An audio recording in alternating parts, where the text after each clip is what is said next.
আপনার জীবনে তখনই পরিবর্তন আসবে যখন আপনি মানসিকতা বদলাবেন। আর মানসিকতা বদলাতে গেলে কয়েকটা ব্যাপার আপনাকে খেয়াল রাখতে হবে। প্রথম হচ্ছে এক্সপ্লানেশন করা ছেড়ে দিন। সবাইকে সবকিছু বুঝিয়ে বলার দরকার নেই। আপনি যে কাজটি করছেন যদি সঠিক মনে হয় তাহলে করে যান।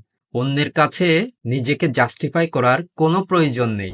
দ্বিতীয় হচ্ছে এক্সপেকটেশন করা ছেড়ে দিন। অন্যের কাছ থেকে বেশি কিছু চাওয়ার আশা করবেন না। যত কম আশা করবেন তত আপনি মানসিকভাবে শান্তিতে থাকবেন। তৃতীয় হচ্ছে আঘাত পেলে সেখান থেকে হাসিমুখে বেরিয়ে আসুন। কারো কথায় বা কাজে যদি আপনি আঘাত পান তাহলে প্রতিশোধ নয়, বরং সেই পরিস্থিতি এড়িয়ে চলার চেষ্টা করুন। সব সময় নিজেকে শান্ত রাখতে শিখুন।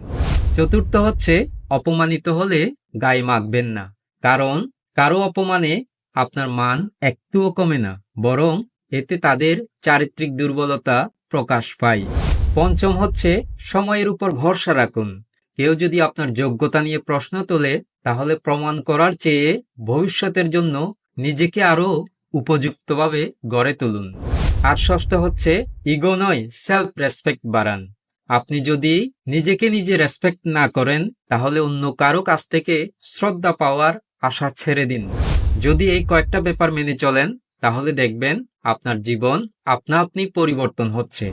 ভবতু সর্বমঙ্গলং।